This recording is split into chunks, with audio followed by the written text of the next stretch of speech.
ఈడు కాకపోతే ఇంకొకటి అనుకుంటే ఈడికంటే ఇంకొకటి వస్తాడు, మన కర్మ బాగోపోతుంది. ఆడికి ఇది కాకుండా ఇంకొకటి వస్తుంది, ఆడి కర్మ బాగోపోతుంది. అందుకని ఆ విడాకుల దాకా వెళ్లకుండా అబ్బాయి అన్నప్పుడు అమ్మాయి సర్దుకుపోయి, అమ్మాయి అన్నప్పుడు అబ్బాయి సర్దుకుపోయి, ఇద్దరు మన జీవితం బండికి 2 చక్రాలు అంటూ ఓ చక్రం విరిగిపోతే బండి వెళ్ళాలంటే చాలా కష్టం. ఇరా నువ్వు తిన్న కంచం నువ్వు కడిగేసి అక్కడ బాటిలించుకుని అయినా అని తల్లి చెప్పాలి. నా కాళ్ళ మీద నేను నిలబడగలుగుతాననే స్థాయి అమ్మాయికి కూడా రావాలి. భర్త కూడా ఒక పసిపిల్లని చూసుకున్నట్టుగా గర్భిణీని చూసుకోవాలి. అత్తగారు కానీ మామగారు కానీ ఇంకొకళ్ళు కానీ ఈ అమ్మాయిని పట్టించుకోకపోయినా భర్త పట్టించుకున్నాడు అనుకో, వీరికి సగం బలం వచ్చింది. కానీ తల్లిదండ్రులు తల్లి కడుపులో ఉండగా మాట్లాడుకునే విధానం వాళ్ళ ప్రవర్తనను బట్టే శిశువు తయారవుతుంది. బాల్యం, యవ్వనం, కౌమార్యం, వృద్ధాప్యం. అందుకని వివాహ వ్యవస్థ అనేది చాలా పవిత్రమైనది. ఎందుకంటే నేను మగోడిని, నేను ఏమన్నా చెయ్యగలను. విడిపోవాలంటే మేము ఎన్నో పడకుండా లేవు. అత్తోరింటికాడు గొడవ పుట్టింటికాడు చెప్పకూడదు, పుట్టింటికాడు గొప్ప అత్తోరింటికాడు చెప్పు. అందరికీ సుఖం. ఆయుష్మాన్ భవ, చిరంజీవ, సుఖీ భవ, ఇష్టకాభ్యాధి సిద్ధిరస్తు.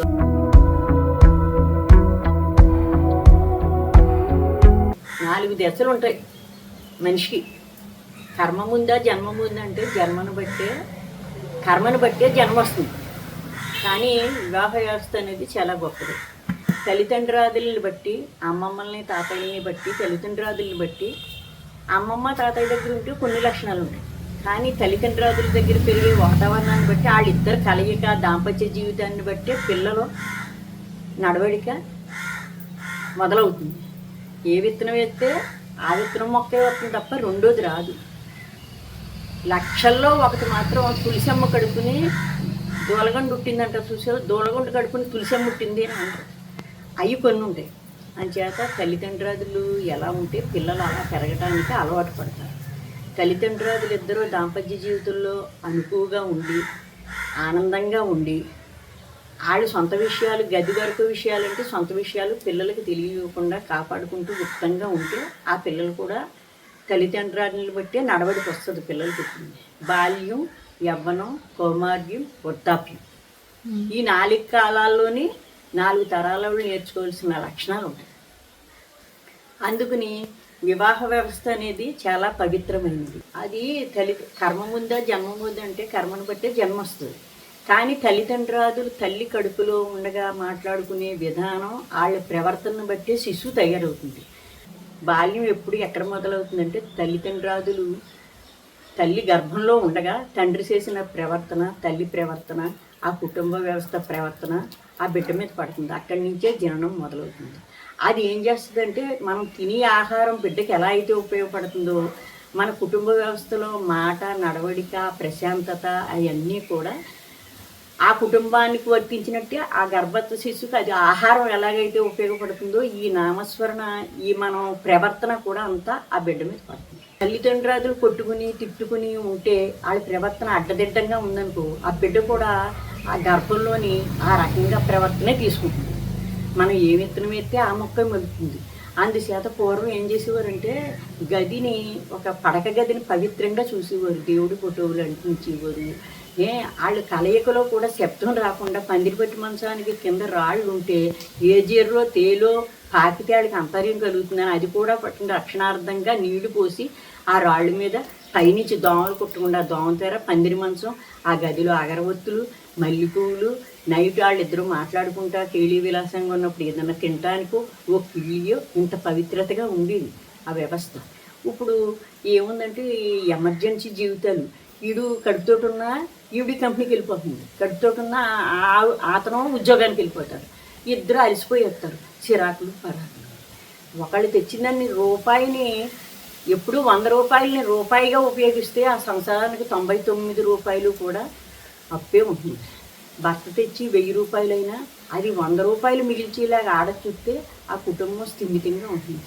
కాకపోయి నేను 10,000 సంపాదించాను, 10,000 సంపాదించను, ఆడా జడాబడా ఉంటా, ఆ మెట్రో ట్రైన్లు ఎక్కి వచ్చేసి ఇద్దరు ఉద్యోగం చేస్తేనే కానీ జీవితం గడదు అనుకుని ఈ వ్యవస్థలోని ఏదో అచ్చటో ముచ్చటో ఏదో రోజుని కలిసేసి చేస్తే ఆ శిశువు మీద, ఆ గర్భస్థ శిశువు బాల్యం మీద ఈ తర్వాత గురుడు వచ్చాక 3 నెలలకి పిల్లని దాసజని అనుకో, లేకపోతే అమ్మమ్మకో అత్తయ్యకో ఇచ్చేసి వెళ్ళిపోతే శిశువుని కాపాడుకోవడానికి సర్దుకుపోయి లక్షణం నేర్చుకోవాలి. అతను మగోడు బయటికి వెళ్ళి వస్తాడు, ఎన్నో రకాల ప్రాబ్లం చెప్తాడు, నవ్వుతూ తలలో మల్లెపూలు పెట్టుకుని శుభ్రంగా ముస్తాబి తెల్లచీర కట్టుకుని ఆహ్వానించినట్టుగా ఇదివరకు ఆడది ఇంట్లో ఉండేది. ఇప్పుడు ఈ ఆడవాళ్ళు జాబులు చేయటం గురించి ఇదే అలసిపోయేస్తుంది పాపం, అతను అలసిపోయేస్తాడు. ఈ ఇద్దరు డబ్బులు సరిపోవన్నట్టు ఆర్డర్ పెట్టేసుకోవడం అది ఒకప్పుడు.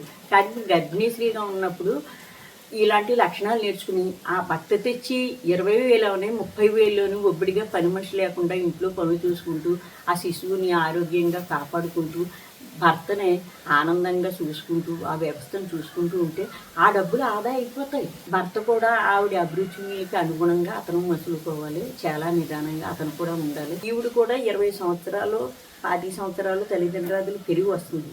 ఈ అమ్మాయికి కూడా తల్లిదండ్రుల ప్రవర్తన బట్టే నడవడికి వచ్చేస్తుంది. నడవడిక అనేది అబ్బాయి తరపునైతే అమ్మాయి తరపునైతే వీళ్ళు గందరగోళంగా ఉండి వాళ్ళు ప్రశాంతంగా ఉన్న ఈ అమ్మాయి తరపుని గందరగోళంగా ఉన్న అబ్బాయి తరపు అత్తోరు గందరగోళంగా ఉన్న ఈ అమ్మాయి వచ్చి ఇంట్లో ఉండాలనుకునేప్పుడు ఈ గందరగోళాల మధ్యన అతనికి సిరాకులు పరాకులు అతనికి ఏంటంటే కుటుంబ వ్యవస్థగా అతనికి వచ్చేసింది. దాన్ని ఈ అమ్మాయి క్రాచ్ చేయాలంటే చాలా కష్టమైపోతుంది. కానీ అతను ఏమనుకుంటుంటే నేను మగమహారాజుని కదా, నాకు అనుగుణంగా ఉండాలి ఈ అమ్మాయి అనే కోరిక అతనికి ఉండిపోతుంది. చూసావా, నేను గర్భస్థ శిశువుని మోస్తున్నాను, గర్భంతో అమ్మనే నాన్నని వదులుకుని ఉన్నాను, ఆయన అమ్మ నాన్న వాళ్ళు తమ్ముళ్ళు అన్నలు చెల్లుళ్ళు అందరూ ఆయనకి దగ్గర ఉన్నారు కదా, నేను ఒక్కదాన్నే కదా, నన్ను ఇలా చూస్తున్నారు కదా అనే భావన ఈ అమ్మాయిలో ఉండిపోతుంది. ఆ కుటుంబ వ్యవస్థ అంతా కూడా అత్తగారు కానీ మామగారు కానీ ఇంకొకళ్ళు కానీ ఈ అమ్మాయిని పట్టించుకోకపోయినా భర్త పట్టించుకున్నాడు అనుకో, వీరికి సగం బలం వచ్చినట్టు. తల్లి పాత్ర అనేది తల్లికి వదిలేయాలి. భర్త కూడా ఒక పసిపిల్లని చూసుకున్నట్టుగా గర్భిణీని చూసుకోవాలి. ఆవిడ అభిరుచులకు ఇష్టంగా చిన్న చిన్న కోరికలు, చింతకాయ కావాలా మామిడికాయ కావాలా, ఏం తిన్నావు, నువ్వు అన్నం తిన్నావా, ఆ మాటకే పొంగిపోతుంది. అత్తగారు మామగారు ఆడబడుచు వదిలేయి, భర్త కూడా ఆ రకంగా ఉండాలి. నేనే మగమహారాజుని ఆయన అనుకోకూడదు. ఈవిడ ఏం చేయాలంటే భర్త అలిసిపోయి ఇంటికి వచ్చాడు కదా, నాకు అన్న కొడుకు తిన్నాడా లేదా, నేను ఎలాగ తాపత్రయపడతానో ఆయన చూసి కూడా అలా తాపత్రయపడాలని ఆయనకి ఉండాలి. అప్పుడు భర్త అలా ఉండగలిగినప్పుడు ఈ అమ్మాయి ఏం చేస్తుందంటే దీన్ని నడవడిక అక్కడ 20 సంవత్సరాలు పెరిగిన వాతావరణాన్ని వదిలేయగలుగుతుంది. దీనికి ఒక వ్యవస్థ అంటే నేను గర్భంలో ఉన్నాను, నా భర్తకు అనుగుణంగా నా బిడ్డని నేను కనాలనుకుంటున్నాను అని చేత ఈయన్ని బట్టి నా మనసు మార్చుకుని ఆ అధ్యాయాన్ని వదిలేస్తుంది, పుట్టింటిని వదిలేస్తుంది. ఇంటిని మరిపించేవాడు ఎవడు అంటే భర్త. ఒక ఆడపిల్లని మరిపింప చేయాలి, తనలో కలుపుకోవాలనుకున్నాడు భర్త, దానికి అనుగుణంగా ఉండాలి. దాన్ని బట్టి అతను నడవడికి మార్చుకుని అనుగుణంగా ఉన్నప్పుడు ఈ భార్య కూడా నేను ఆ పుట్టింటోళ్ళని మర్చిపోగలుగుతుంది. అప్పుడు తన భర్తే జీవితం అనుకుంది. దానికి ఒక కుటుంబ వ్యవస్థ ఏర్పడింది, దానికి అర్థంలో ఒక శిశువు ఉంది, బాగా ఒక కుటుంబంగా తయారవుతుంది. ఆయన అభిరుచులు కూడా నేను గౌరవించగలుగుతాను అన్నప్పుడు బాల్యం యవ్వనం కౌమారి అప్పుడు వృద్ధాప్యంలోకి వచ్చేడు నా బిడ్డను కూడా ఒకరి చేతిలో పెట్టాలి. అతను అనుకోవాలి నా బిడ్డను కూడా ఒకరి చేతిలో పెట్టాలి కదా, మన నడవడికి మార్చుకోవాలి కదా, ప్రశాంతమైన జీవితం ఇవ్వాలి కదా, వాళ్ళకి కూడా మన బట్టి ఆ వ్యవస్థ బాల్యం యవ్వనం కౌమారం ఇప్పుడు వృద్ధాప్యంలో కూడా మనం ఉపయోగపడాలి కదా అనే తాపత్రయం వాళ్ళకి ఆ కుటుంబ వ్యవస్థ అలా వెళ్తుందంటే ఒక శాడిజంలో తయారవుతారు. రామాయణ భారవతాలు చెప్పేవాళ్ళతోటో లేకపోతే అలాంటి ప్రశాంతతగా మాట్లాడేవాళ్ళు మాట్లాడటం వల్ల లేకపోతే లీవ్స్ని నడవడికను ఆ ఇరిగమ్మ పొరిగమ్మ దెబ్బలాడుకోవటాలు ఆ కజ్జాలు అవన్నీ గోళ్ళు ఎక్కించడం అవన్నీ గందరగోళం తెచ్చుకోకూడదు. టీవీలో కూడా ఫైటింగులు అలాంటివి చూడకూడదు. ప్రశాంతమైన ప్రవచనాన్ని విని మరి ఒక ప్రహ్లాదుడికి అన్నప్పుడు ఆవిడ ఎలాగే ఉందో హిరణ్యాక్షుడి భార్య సుభద్ర ఈయనకి అన్నప్పుడు ఈవిడ ఎలాంటి ఉందో గర్భస్థ శిశువు మీద ఇప్పుడే కాదు యుగాల నుంచి పడుతుందనే శాస్త్రం. కానీ మనం చూస్తున్నాం కదా, అందుకే అంటారు ఇది వరకు ఇప్పుడు డబ్బులు చూస్తున్నారు, డబ్బులు చూసి వాడు బాగా కోటీశ్వరుడు సాఫ్ట్వేర్ ఇంజనీరు అమెరికాలో చేస్తున్నాడు అని పెళ్లి చేసేస్తున్నారు. వాడు అమెరికాలో ఏం చేస్తున్నాడో మనకు తెలియదు. తర్వాత ఈ పిల్లని తీసుకెళ్ళి మా అల్లుడు మా మనవడు అమెరికాలో ఉద్యోగం అమ్మ సాఫ్ట్వేర్ ఇంజనీర్ అమ్మ అని చేసేస్తున్నారు. కానీ కుటుంబ వ్యవస్థని కనిపెట్టట్లేదు, సంబంధాలు చేసేది. కుటుంబ వ్యవస్థ అంటే ఆ తల్లి తండ్రి ఎలా ఉండేవాడు, ఆ తాతగారు మామగారు ఎలా ఉండేవాడు, వాళ్ళు ఇల్లు ఎటువంటి, వాళ్ళు నడవటువంటి, ఆ కుటుంబం ఆ ఊళ్ళో ఎలా గౌరవించేవారు, దాన్ని చూసి పెళ్లి చేసేవారు. ఇప్పుడు అలా ఏం కాదు, వీడెవడో అమెరికాలో ఉద్యోగం సాఫ్ట్వేర్ ఇంజనీర్ 5 లక్షలు తెచ్చుకుంటాడు, లేకపోతే సంవత్సరానికి 30 లక్షలు తెచ్చుకుంటాడు.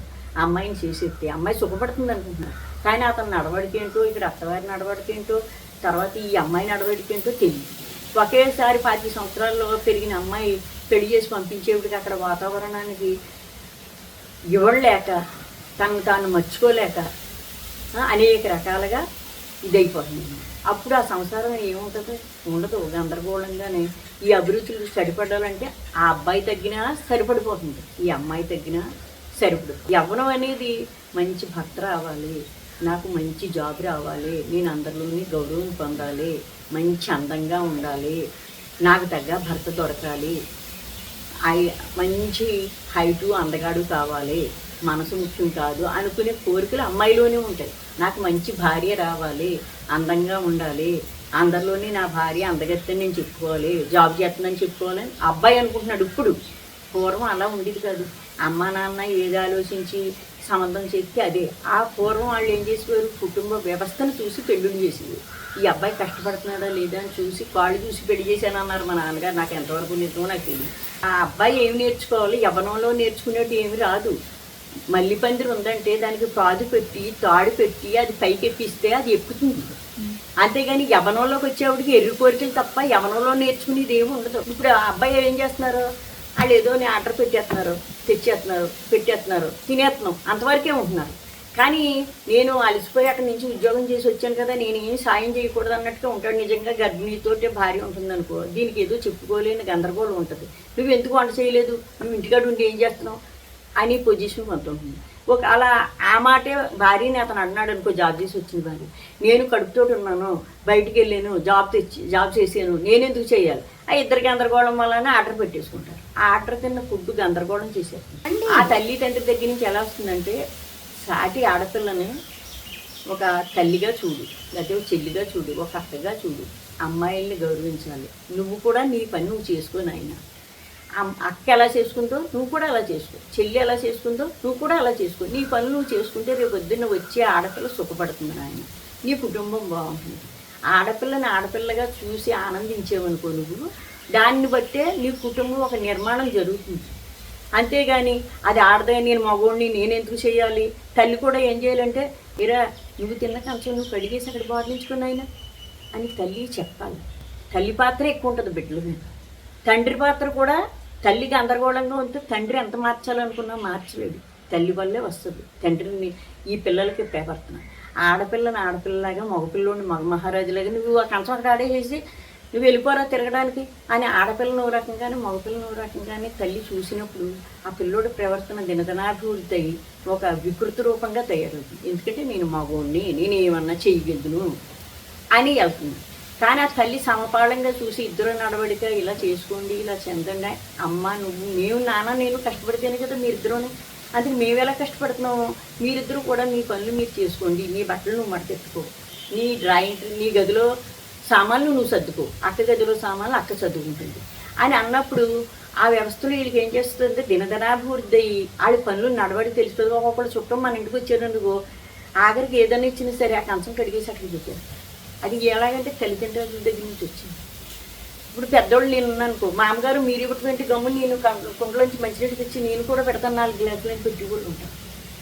అమ్మాయి కూడా అక్కడ అమ్మ ఏం చెప్తుందో, అమ్మ ఎలాగ నాన్న దగ్గర ప్రవర్తిస్తుందో అలాగే మనం కూడా ప్రవర్తించాలి కదా.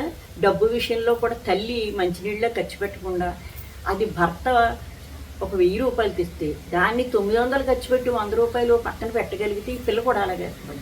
అమ్మ ఆర్డర్లు పెట్టేసి, అమ్మ ఖర్చు పెట్టేసి, చూసిన దానికల్లా చీరలు కొనేసి, చూసిన దానికల్లా గాజులు కొనేసి అవన్నీ ఖర్చు పెట్టేస్తే నెల బడ్జెట్ వచ్చేవాడికి సరిపో. వాళ్ళిద్దరి మధ్యన గొడవ జరుగుతుంది. పాలోళ్ళు పీకుతాడు, నీళ్ళోళ్ళు పీకుతాడు, చెత్తోడు పీకుతాడు, అనేక రకాల ఖర్చులు. ఆడి గందరగోళం చూసి ఈ పిల్ల కూడా ఏం చేస్తుందంటే అన్ని ఆటలు పెట్టుకోవడం మొదలెట్టేస్తుంది. కానీ అమ్మకి సాయం ఉండి ఈ పిల్ల కూడా, అమ్మ మనం ఇంట్లోని రేషన్ బియ్యం ఆడుకును, లేకపోతే ఉన్నదాన్ని ఉపయోగించుకుని అది పాడవకుండా దాన్ని ఉపయోగించుకుని ఒక రొట్టె కిందో, ఒక కట్టు కిందో, లేకపోతే ఒక జంతి కిందో అదో చేసుకుని తిందామమ్మా అనుకున్నాం. ఆ తల్లిని బట్టి ఆ పిల్లకి అనవద్దు. అబ్బాయిని అలా నేర్చుకోమంటున్నానని నా మనవళ్ళంటూ మీరందరూ చెడుగా అర్థం చేసుకోకుండా, అమ్మాయిల్ని ఎక్కువ చేసింది మామ, అబ్బాయిలను తక్కువ చేసిందని కాదు. ఇప్పుడు అబ్బాయిలు కూడా మీరు ఎక్కడో జాబ్ చేస్తున్నారు, అన్ని ఆర్డర్లు పెట్టుకోకుండా మీరు అమ్మ దగ్గర నుంచి కొన్ని విషయాలు నేర్చుకుని అలా చేసుకోగలిగితే రేపన్న రోజున మీ భవిష్యత్తు బాగుంటుంది. ఉదాహరణకు ఒక ఆయన ఉన్నారు, భార్య పోయింది, అన్ని భార్య మీద ఆధారపడిపోయి కనీసం పేస్ట్ కానించి గొబ్బను తీసే మూత కానించి తీసేయటం అలవాటు చేసేసింది ఆ ఇల్లాలు. ఆ ఇల్లాలు సడన్గా పోయింది. ఆయన ఒక మెంటల్గా తయారయ్యాడు ఆ మనిషి. ఇప్పుడు ఆయన పనులు ఆయన చేసుకోరు. ఆ చేసుకోవడానికే ఊహించి మెంటలు వచ్చేస్తుందండి. నేను ఈ సొక్కా ఉతుక్కోవాలా, ఈ సబ్బు తెచ్చుకోవాలా, ఈ కంచం కడిగి అక్కడ పెట్టాలా అని ఉంటుంది. కోళ్ళ ఎంతవరకు ప్రయత్నిస్తుంది? కోళ్ళు భరించలేదు. అప్పుడు ఏం చేస్తారు? ఈ కొడుకు భరించలేదు. ఈ అన్నిటికి ఆయన అలాగే తిని కూర్చుంటున్నారు తప్ప రెండో చేయలేకపోతున్నారు, ఏమీ చెందలేకపోతున్నారు. కనీసం ఏదన్నా తెమ్మంటే ఇంకొకళ్ళ మీద ఆధారపడుతుంది. కనీసం ఆ దండ మీద ఉన్న సొక్కా అంటే తేడానికి ఉపయోగపడుతుంది. వీళ్ళు విసిగి వేసారిపోయి ఉంటారు. అలాగా కూడా మనసులు పాడైపోతాయి. నిజంగా మా రాజుగారే ఉంటారు. ఆయన పుట్టాలోనే కష్టపడ్డారు, ఎప్పుడు కష్టపడ్డారు. వాళ్ళ నాన్నగారు కూడా కష్టపడ్డారు. ఇప్పుడు కూడా ఆయనకి అన్నీ ఇరిగిపోయిన యాక్సిడెంట్లు వచ్చి అయినా సరే గుణపించుకుని రావడానికి ఏ పనని చెప్పేటికి ముందు రెడీగా ఉంటారు. నేను చెప్పేది ఒకటి అయితే చేసి 4 ఉంటాయి. మా రాజుగారికి వంట వచ్చు, పొలం పని వచ్చు. ఆయన వయసులో ఉండగా పొలం పని తప్ప ఇంట్లో గ్లాసు మంచినీళ్ళు కూడా ముట్టుకునేవారు. కానీ బండి తోలితే గబగబా మంచినీళ్ళు ఎట్టుకొచ్చి ఇచ్చేదాన్ని. ఇప్పుడు ఆయన బయటికి వెళ్ళలేని వ్యవస్థ అని చెప్పి ఆ పాలు పెట్టుకున్నాం, మట్టి తిరిగేసుకున్నాం, ఇవి చేసుకున్నాం, అవి చేసుకుంటున్నాం. ఎప్పుడు మనిషి ఒకళ్ళ మీద ఆధారపడిపోయి బతకాలనేది అయితే చాలా కష్టం. ఇప్పుడు ఆడపిల్ల కూడా ధైర్యంగా ఎందుకు కలుగుతుందంటే ఈ కుటుంబ వ్యవస్థలో ఐక్యత పోయినప్పుడు నా పరిస్థితి ఏంటనుకున్నప్పుడు ఈ తల్లి కూడా చెప్తుంది, రేపు పొద్దున్న ఏదన్నా ఇలాంటిది వస్తుందేమో అనుకుని పిల్లలు చదివింటున్నారు. చదువు జ్ఞానాన్ని పెంచాలి తప్ప అజ్ఞానాన్ని పెంచకూడదు. చదువుని డబ్బులుగానే చూస్తున్నారు తప్ప చదువు వల్ల విజ్ఞానానికంటే అజ్ఞానం ఎక్కువైపోతుంది. దాన్ని అర్థం చేసుకుని జాబులు చేసిన ఇంకోటి చేసిన నా కాళ్ళ మీద నేను నిలబడగలుగుతాననే స్థాయి అమ్మాయికి కూడా రావాలి. అది కుటుంబ వ్యవస్థగా వివాహం అయిపోయినప్పుడు నా స్థాయి నేను బతుకుతాననే పదం వదులుకోవాలి. వదులుకుని దాన్ని ఏం చేయాలంటే ఐక్యతగా సమూర్జిగా ఇద్దరు ఆ తెచ్చిన డబ్బులు ప్రశాంతంగా మిగిల్చుకుని ఓ పక్కన పెట్టుకుని రేపొద్దున మన బిడ్డలు పుడతారు, మనవలు పుడతారు, కొడుకులు పుడతారు, కోడళ్ళు పుడతారు. ఈ డబ్బులు ఇప్పుడే ఉపయోగించి ఉద్యోగాలు ఉంటాయో ఊడతాయో అన్నది 10 రూపాయలు పక్కనెట్టుకుని 100 రూపాయలు ఖర్చు పెట్టుకున్నా అది ఒక రకంగా ఉపయోగపడుతుంది. నేను ఒకప్పుడు లేసెళ్ళి 10 రూపాయలు బ్యాంకులో కట్టడానికి, నరసాపురం ఆంధ్ర బ్యాంకులో కట్టడానికి, నా పిల్లలకి బట్టలు కొనుక్కోవడానికి అంత అవస్థపడి నేను గొప్పదానని చెప్పట్లేదు. నా జీవితం అటువంటిది. అలాంటి జీవితాలు ఎన్నో ఉన్నాయి. అందుకని మీరందరూ కూడా నా మనవాళ్ళంటోళ్ళు ఇబ్బందులు పడకుండా మీ కుటుంబ వ్యవస్థను చాలా బాగా కాపాడుకుంటూ అమ్మమ్మలు, తాతయ్యలు, మా అమ్మలు ఎలాగైతే ప్రవర్తించారో ఒకవేళ అపోజిట్గా ప్రవర్తించినా మీరు మంచిగా మలుచుకుని మంచిగా ఉంటారని ఈ అమ్మమ్మ కోరుకమ్మ. కౌమార్యం అంటే పిల్లలు పుట్టడం. 3వ కాలం వచ్చేసింది. అది కౌమారం అనేది వచ్చేవాడికి బాల్యం యవ్వనం వచ్చేసింది, పెళ్ళైపోయింది. కౌమారం వచ్చేవాడికి వీళ్ళు అద్దె కొంపల్లోని ఉద్యోగాల్లోని ఈ పిల్లల చదువులకి లక్షలు అయిపోతున్నాయి. అప్పుడు వ్యవస్థలోని 5-6 పిల్లలు కనేవారు కాబట్టి ఆ పిల్ల బట్టలు ఈ పిల్లకి వేసేవాళ్ళు, ఆ పిల్ల తినగా మిగిలిన అన్నం ఈ పిల్లోడికి పెట్టేవాళ్ళు, ఆ పిల్ల పలకలో పుస్తకాలు ఈ పిల్లలకు ఉపయోగపడి ఆ రకంగా చదువుకుంటా అన్నని, తమ్ముడని, చెల్లని అలా బతుకుతూ వచ్చేసాం. ఇప్పుడు అలా కాదు, ఒక్కొక్కళ్ళు ఉంటున్నారు. ఒక్కొక్క పిల్లని చదివించడానికి సంవత్సరానికి వచ్చి 3-5 లక్షలు పడుతుంది. ఈ తల్లి ఉద్యోగం చెయ్యాలి, ఆ తండ్రి ఉద్యోగం చెయ్యాలి. ఈ పిల్లని బతుకు రక్షణార్థం అని ఏ అమ్మమ్మనో దగ్గర వదులుదామో అత్తగారి దగ్గర అంటే వాళ్ళు లక్షణాలు వీళ్ళకి ఇవ్వట్లేదు, వీళ్ళ లక్షణాలు వాళ్ళకి ఇవ్వట్లేదు. ఎన్నో రకాల బాధలు అయిపోతున్నాయి. అంచేత వచ్చిన దాన్ని ఉపయోగించుకుని చదువుగా మీ దగ్గర చదువును ఒకటి దొంగలించుకుపోయేదే కాదు, ఎప్పటికీ ఉపయోగపడుతుంది. అది సద్వినియోగం చేసుకునమ్మ అబ్బాయిలు అమ్మాయిలు సుఖపడతారని ఈ అమ్మమ్మ కోరిక. కౌమారం అనేది అలా ఉంటుంది. ఇప్పుడు విడాకుల వ్యవస్థ వస్తుంది. ఈ ఫైటింగ్ల మధ్యన ఏం చేస్తుందంటే ఎంచుకోలేక ఉండలేక ఆయన బతుకు అయింది, నా బతుకు నాది, నాకు చదువు ఉంది. చదువుకునే వాళ్ళు కూడా విడిపోవటం బాగా అలవాటైపోయింది. అది ఏంటంటే ఓ రోజు 2 రోజులు చెప్పుకుంటారు, అంతగా మనల్ని ఏం చేయదు, ఎవరి జీవితం వాడిది, ఇంకో నచ్చిన అమ్మాయిని చేసుకున్నాం. పూర్వం దాన్నే పదం ఏమనేవారంటే పొయ్యి వదలేక 7 మనువులు వెళ్ళిందంట. 7 మనువులు వెళ్తే అది ఏమైంది, సాకలోడు. ఈ పొయ్యి వదలేక 7 మనువులు వెళ్ళిందంటే సాకలోడికి రోజు సాకలపాన చెత్తట్టుకొచ్చి ఊదాలి. అలాగా మన ప్రారంభంలో ఏమి రాసి ఉంటే అదే మిగులుతుంది. కానీ దూరపు కొండలు నునిపని ఈ విడాకులు ఇచ్చేసి ఇంకొకరిని చేసుకోవచ్చని అబ్బాయి అనుకుని, ఇంకొకళ్ళు చేసుకోవచ్చని అమ్మాయి అనుకుని, ఈ రెండాటిలోనే ఒక ఆత్మహత్యలు చేసుకునేవాడు కొంతమంది, వాళ్ళ తల్లిదండ్రులు బాధపడేవాడు కొంతమంది, వీడి తల్లిదండ్రులు అబ్బాయికి ఎంత జీవితం ఇచ్చాం ఇలా అయిపోయాడని తల్లిదండ్రులు బాధపడి, ఈ పెద్దోళ్ళకి వృద్ధాప్యం వచ్చేవాడికి లేనిపోని బాధలు వచ్చేస్తున్నాయి. ఏముందో అతను తిట్టాడు అనుకో, ఈవిడ నోరు మూసుకూరుకోవాలి, ఈవిడ తిట్టినప్పుడు అతను ఊరుకోవాలి. సర్దుకుపోవడం అంతే. ఆ సర్దుకుపోయేదాన్ని పెద్దగా గొడవ చేసేసుకుంటే అది ఈడాకల దాకా వెళ్ళిపోతుందమ్మా. ఇప్పుడు ఎందుకు తాతగారు మొయ్ నోరు అంటారు, ఆ నిమిషంలో ఒక్క మాట అనేసి ఇంక ఊరుకుంటాను అంతే. నేను గొప్పదాన్ని అని కాదు, మాకు అమ్మలో నాన్న నేర్పించింది అది. మరి విడిపోవాలంటే మేము ఎన్నో పడకుండా లేము. ఎన్నో రాత్రుళ్ళు ఆయన దెబ్బలాడినప్పుడు కూడా ఆయన 2 రోజులు దెబ్బలాడేసి అన్నం మానేసేవారు కడుపులో పోటారు. ఆ పంచం కూర్చుని ఏడిచినని చెప్పి ఏడిచి కళ్ళు తుడిచేసుకుని ఓహో సీతాదేవి పడలేదా, ఒక ద్రౌపదీదేవి పడలేదా, భక్తి భిక్షాందేవి నేను మారు వేషాల్లో అడుక్కోలేదా, ద్రౌపదీదేవి ద్రౌపది మహారాజు కూతురే పుట్టి అగ్నిలో పుట్టి ఆవిడ ఆళ్ళతోటి పాటు ఆయువారం చేసుకోలేదా, ఈ సీతాదేవి చేసుకోలేదా, కథలు చదివి వెళ్ళుకుంటే అలా అనుకునేవాళ్ళు. అంతే మన ప్రారంభం ఇంతే, కర్మను బట్టి జన్మ అంటే ఆ జన్మ తెచ్చు ఆ పూర్వం నుంచి జరిగే విధానం, దాన్ని బట్టి చదువుకోగలుగుతాం. నీ లెక్క ఏముందంటే కొయ్యూతలేక 7 మనువులు వెళ్ళినట్టు ఈడు కాబట్టి ఇంకొకటి అనుకుంటే ఈడికంటే ఇంకొకటి వస్తాడు, మన కర్మ బాగోపోతుంది. ఆడికి ఇది కాకుండా ఇంకొకటి వస్తుంది, ఆడి కర్మ బాగోపోతుంది. అందుకని ఆ విడాకుల దాకా వెళ్లకుండా అబ్బాయి అన్నప్పుడు అమ్మాయి సర్దుకుపోయి, అమ్మాయి అన్నప్పుడు అబ్బాయి సర్దుకుపోయి, ఇద్దరు మన జీవితం బండికి 2 చక్రాలు అంటే ఓ చక్రం విరిగిపోతే బండి వెళ్ళాలంటే చాలా కష్టం. అది అందరూ ఉన్నారు. ఇది మహాపతివ్రతల నుంచి ఉన్నాయి ఈ సమస్యలు, ఈ బాధలు. వాళ్ళు అవతార పురుషులు, ఎందుకంటే రాబోయే కలియుగంలో మానవులు ఇలా ఉంటారని చెప్పి. అందుకని దాన్ని బట్టి బాల్యం, యవ్వనం, కౌమారం, వృద్ధాప్యం అనేది విడాకుల దాకా వెళ్లకుండా ఒకళ్ళొకళ్ళు అర్థం చేసుకోవాలమ్మా. 20 ఏళ్ళు అక్కడ పెరిగొచ్చి 25 ఏళ్ళు అతను పెరిగొచ్చి వీళ్ళిద్దరూ కలవాలంటే కొంత టైం పడుతుంది. ఇది వరకు వాళ్ళు భయభక్తులుగా అత్తగారు ఏమన్నా మామగారు ఏమన్నా సరిపెట్టుకోవాలని అప్పగింతలు పెట్టి నా పిల్లని ఏం బాధలు పెడతారో అని కన్నీళ్ళు మున్నీళ్ళుగా ఏడిసి అప్పగింతలు పెట్టి వాళ్ళు చేతిలో పెట్టేవారు. ఇప్పుడు పెళ్ళి అయిపోయి ఏడిసి వాళ్ళు ఉన్నారా? వాళ్ళు ఏం చేసేవారు, మీ బిడ్డను నా బిడ్డగా చూసుకుంటానని వాళ్ళు అనేవారు. వాళ్ళ అత్తగారు ఉండేవారు. ఏమే నువ్వేం చేసావే, ఆ పిల్లని జాగ్రత్తగా చూసుకొని ఆవిడ అదీని ఉండేది. అది ఏమవుతుందంటే అక్కడ తాతామామ ఉండలేదు, అత్తామామ ఉండలేదు, వీళ్ళు సామ్రాజ్యం అయిపోతుంది. వీళ్ళు ఏం చేస్తారు, డ్యూటీలకు వెళ్తారు. డ్యూటీలకు వెళ్ళి అవతలోళ్ళు వాళ్ళ ఆయన కుండలతో వేసి బట్టలు ఉతికేసి వాషింగ్ మీద వేసి ఆరేసేస్తున్నాడు. నువ్వెందుకు ఉండవు అంటే వాళ్ళ అమ్మ నాన్న నేర్పేరు గురించి వాళ్ళు అలా ఉండగలుగుతున్నారు, ఇతను ఉండలేకపోతున్నారు. అందుకని కొంచెం సమన్వయంగా అంటే నేను అలసిపోతున్నాను కదా, మీరు కూడా కొంచెం సాయం చేయండి, బంగారం కదా అనేప్పటికి ఎవడైనా కలుగుతాడు. అక్కింటిగాడు గొడవ పుట్టింటిగాడు చెప్పకూడదమ్మా, అది స్టోరీ జరుగుతుంది.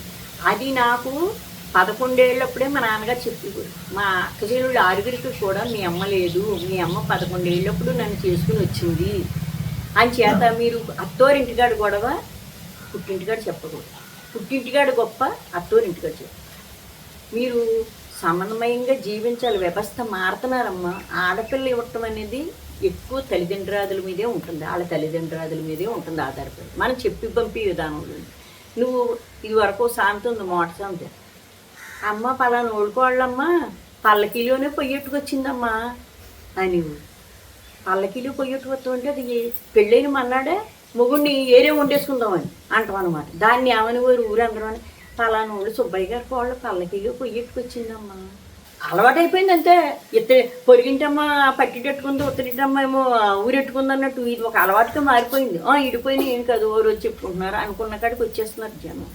తన కూతుర్ని ఎలా అయితే చూసుకుందో అవతల పిల్ల ఆ ఇంటిని వదిలి మన ఇంటికి వచ్చింది కాబట్టి మన కూతురులాగా ఆ పిల్లని భావించాలి. ఒకవేళ రాని ఏమన్నా ఉంటే మనం చెప్పుకోవాలి, ఇలా ఉండాలని మనం కూడా చెప్పుకోవాలి. ఆ పిల్లకి నచ్చేటట్టుగా మనం కూడా ప్రవర్తించాలి. ఆ పిల్ల ఇష్టాలను మనం గౌరవించాలి. ఆ పిల్ల మనం ఒక తల్లి కూతుళ్ళ ఉండాలి తప్ప అత్త కోడళ్ళ ఉండకూడదని ప్రతి అత్తగారు కూడా అనుకుంటే ఆ కుటుంబ వ్యవస్థ వాళ్ళిద్దరి మధ్యన ఉన్న ఎగస్పార్టీ గుణం మానేసి అమ్మ చెప్పినట్టుగా మన ఆవిడ వింటుంది, వాళ్ళు చెప్పినట్టుగా నేను కూడా వినాలి అని వాళ్ళు జీవితం సహజీవనం బాగుంటుంది. కొంత విడాకులన్నీ తగ్గుతాయేమో. ఎంతమందితోటి విడాకులు ఇచ్చి ఎంతమంది జీవితాలు తెల్లార్చుకుంటాం. దానివల్ల ఏమన్నా ఇరుపక్షాల వాళ్ళకి బాధే, అటు తల్లిదండ్రులకి అత్తమామలకి, కానీ అటు భర్తకే ఇటు భార్యకి పెంచుకున్నంత మాత్రాన్ని వివాహ వ్యవస్థ బాధ పెట్టకుండా ఉండదు. పిల్లలు పుట్టాక విడాకులు తీసుకుంటారంటే మా నాన్నగారు నా చిన్నప్పుడే మా అమ్మగారు ఇద్దరు విడిపోయారంట అనేవిడికి కొంతమంది సమన్వయంగా బతకడానికి చూస్తున్నారు. కొంతమంది నా లెక్క వాళ్ళే విడిపోయి ఉన్నారు కదా, వీడికి అనుగుణంగా నేను ఎందుకు ఉండాలి, ఎవడన్నా దొరికితే ఆడితోటి వెళ్ళిపోదామని వీళ్ళు. తల్లిదండ్రి లేకుండా పిల్లలు పెరుగుతూ అంటే పందిరి లేకుండా పాదు పెట్టినట్టు అవుతుంది. అడ్డదిడ్డంగా పెరిగిపోతారంట. వాళ్ళ స్నేహితులతోటి అలవాటు పడిపోతారు. మన దగ్గర లేని వాళ్ళ స్నేహితులు కోరుకుంటారు. ఆ పిల్లలు బళ్ళోని చూస్తారు. వాళ్ళ అమ్మా నాన్న వాళ్ళు ఏదో వాళ్ళ అమ్మా నాన్న వచ్చి దేమిట్టి వెళ్తున్నారు కదా, నాకు అమ్మా నాన్న లేరు కదా, అమ్మ ఏమో పని చేసి మనం పోషించింది కదా, నాన్న అనేవాళ్ళు లేడు కదా అనే వీక్నెస్ పాయింట్ ఆ పిల్లల్లోని పెరిగి పెద్దదైపోయి ఒక ఆందోళనకు గురైపోయి అనేక రకాలుగా మారిపోతారు. అప్పుడు ఆ పిల్ల యొక్క విధానం ఎలా ఉంటుందంటే, తను ఉద్యోగం చేసి కాడో తన విధానం కాడో అప్పుడు కొంచెం ఆ స్నేహితులు బట్టి మారగలుగుతుంది. ఆ స్నేహితులు కూడా ఇలాంటి వాళ్ళు దొరికితే దీని కష్టం దాని కష్టం అని చెప్పి వాళ్ళు ఏమవుతారు అన్నదే ఆ భగవంతుడిగా ఎరుక. వృద్ధాప్యం అనేది ఏముంది, మనం ఉంచుకున్న 4 డబ్బులు, పెంచుకున్న ప్రేమ అది పెరిగి కొలిది దినదినాభివృద్ధి ఎలాగవుతుందో మన వృద్ధాప్యం కూడా అంతే. బాల్యాన్ని, యవ్వనాన్ని, కౌమారాన్ని ఎలా కోరామో మన వృద్ధాప్యంలో కూడా ఈ కాళ్ళు నొప్పి పెడుతున్నా, చెవులు నొప్పి పెడుతున్నా, అత్తమ్మాటు కోడళ్ళ దగ్గర, కొడుకుల దగ్గర, వచ్చిన వాళ్ళ దగ్గర నాకు రోగం ఎప్పుడు ఆహ్వానించి వచ్చేస్తుంది. దాన్ని మర్చిపోతే రోగం ఉండదు. మరి ఇప్పుడు 70 ఏళ్ళు వచ్చినాయి కదా, 70 ఏళ్ళు వచ్చినప్పటికి కీళ్ళు కాళ్ళు నొప్పులు రావు. 18 ఏళ్ళకే పిల్లలకి వచ్చేస్తున్నాయి కదా, వాళ్ళే నొప్పులు అంటూ ఉంటాయి. మనం అత్తమాట ఏం చెప్తాం, ఈ కాళ్ళు లేచి కొబ్బరి నూనె తెచ్చుకుందాం అన్నా, అమ్మ కొంత కొబ్బరి నూనె నీళ్ళేస్తా, ఆ అమ్మాయి పోపు పెడతా ఉంటుంది. ఈ అత్తగారు అడిగింది కదా అని గమ్మున తేవాలి. కానీ కోడలు లేనప్పుడు ఈ అమ్మాయి వెళ్ళి తెచ్చుకోవాలి కదా. అలాంటివి కూడా అత్తగారులు కొంచెం చూసుకోవాలి. ఏదో సనువు దొరికింది కదా అని సంకెత్తే ఎత్తి కొద్దివాడేస్తారు కింద. మనం కూడా కొన్ని ఏర్పాట్లు వృద్ధాప్యంలో ఇలా ఉండాలి, ఇలా బతకాలి. ఆయన బట్టలు నేను ఉతుక్కోవాలి, నా బట్టలు నేను జాడించుకోవాలి, నా పూజ గది నేను సర్దుకోవాలి, ఆ అమ్మాయికి ఏదైనా సహాయపడగలగాలి, ఏదో ఇసునిగా రెట్టుకి ఇసురుకోవాలి. వాళ్ళు మొగుడు పెళ్ళం ఏసీలో ఉన్నప్పుడు నేను వెళ్ళి వాళ్ళ మంచం మీద కూర్చుంటానంటే ఆ కుటుంబం ఎడిపోతుంది. దాంట్లో కుర్చీలో కూర్చుని ఇసునిగా తిట్టుకుంటే ఏముంది. పూర్వకాలం నుంచి ఇది వరకు యాసింకాలు వచ్చి ఇసునికర్లు పంచిపెట్టేవారు, తలకి గుబ్బగొడుగులు పంచిపెట్టేవారు ఈ ఎండని కాపాడుకోవడానికి. ఎండని కాపాడుకోవడానికి గుబ్బగొడుగు, ఇసునికర్ర ఎలా ఉపయోగపడుతుందో మన మనసును కూడా అలా ఉపయోగపరచుకోవాలి. ఎందుకంటే ఆ పిల్ల చేస్తుంది కదా నిజంగా పోపు పెడతా ఉంటుంది, లేకపోతే మొగుడికి బాక్స్ కడుతుంది, ఈ పిల్లోడికి బాక్స్ కడుతుంది. ఏమే కొంత కొబ్బరి నూనె చేసేస్తే ఎమ్మంటే తేవేంట్రా అన్నదనుకో, ఈ కొడుకు ఉద్యోగానికి వెళ్తే చెప్పులు కాళ్ళలో పెడతాడు. మా అమ్మ కొబ్బరి నూనె అడుగుతాడు, ఇలాగే ఇంటలేదురా బాబా అనేవుడికి గొడవలు వచ్చాయి. అంత నడలేని పరిస్థితి ఏమి రాదు కదా. బాత్రూమ్కి వెళ్తున్నారు కదా, బ్రష్ చేసుకుంటున్నారు కదా, స్నానం చేస్తున్నారు కదా, ఒక్క అడుగులు ఎక్కితే అవయవాలు కూడా ఉపయోగపడతాయి. ఇవాళ వాకింగ్లు పార్కుల్లోని తిరిగినంత ఇంట్లో చేయలేరా, సామాను కడుక్కోలేరా, వాళ్ళు బట్టలు వాళ్ళు ఉతుక్కోలేరా, వాళ్ళు మందులు మాకులు వాళ్ళు తెచ్చుకోలేరా, వాళ్ళు కూడా ఉండాలి. ఇది వ్యవస్థ అనేది బాల్యం, యవ్వనం, కౌమారం, వృద్ధాప్యంలో కూడా ఉపయోగపడాలి. వృద్ధాప్యంలో ఉపయోగపడితేనే మనం మనవల దాకా చెప్పగలుగుతాం. వృద్ధాప్యంలో మనమే మసిగొట్టుకుపోతే ఇంకా పిల్లలు ఏమి నేర్చుకుంటారు. అయ్యో అమ్మమ్మ తాతయ్య ఆ వయసులో అలా చేసుకుంటున్నారు కదా, మనం కూడా చేసుకోవాలి కదా, ఉపయోగపడాలి కదా. ఇప్పుడు ఇవాళ ఈ పిచ్చమామని తాతయ్యని మీరు అందరూ రీల్స్ చూస్తున్నారంటే ఏముంది, ఏమీ లేదు. కానీ ఆ వ్యవస్థను గుర్తించడానికి మీలాంటి అభిమానులు ఇంకా చూస్తున్నారంటే మాలాంటి వాళ్ళు చాలా ధన్యజీవులు. హ్యాపీగా ఉండండి అమ్మ, సంతోషంగా ఉండండి. అందరికీ సుఖం. ఆయుష్మాన్ భవ, చిరంజీవ, సుఖీ భవ, ఇష్టకాభ్యాధి సిద్ధిరస్తు, ఆరోగ్య ప్రాప్తిరస్తు, ఐశ్వర్య ప్రాప్తిరస్తు. అందరూ సుఖంగా ఉంది, అందరూ ఆనందంగా ఉండండి. నిన్నటి రోజు ఇవాళ రాదు, రేపటి రోజుకి వెయిటింగ్ చేస్తుంది. వేసే పాదం అయింది, తీసే పాదం అయింది. జై సింహనారాయణ, జై సింహ. ఈ 4 దశలు బాల్యం, యవ్వనం, కౌమారం, వృద్ధాప్యం 4 దశలు సక్రమంగా వచ్చిన మనిషి డబ్బున్నా డబ్బు లేకపోయినా ఆ లోకాలకి ఎలాగైనా వెళ్ళిపోతాడు. డబ్బున్నోడు బతుకుతాడు, డబ్బు లేనోడు ఎప్పుడుతాడు. కానీ రోజు విధానంలో ఆనందంగా బతకడానికే చూడండి. కష్టం వచ్చినప్పుడు కష్టం వస్తుంది, సుఖం వచ్చినప్పుడు సుఖం వస్తుంది. నవ్వేప్పుడు నవ్వాలి, ఏడ్చేప్పుడు ఏడవాలి. నా కుటుంబంలో ఎన్నో పడ్డామమ్మా, ఎన్నో ఉన్నాయి. నా కుటుంబంలో ఏమీ లేవని కాదు, కానీ ఒక్కరు సంతోషించినా నేను 1000 మంది సంతోషించినట్టుగా భావిస్తానమ్మా. ఈ పిచ్చమామ చెప్పిందని మీరు అపార్థంగా తీసుకోకండి, ఆన్సర్గా తీసుకుంటారని. మీ అమ్మమ్మలో తాతయ్యలు వ్యవస్థ ఎంతో నేను కూడా అంతే ఆనందిస్తాను. జై శుభం.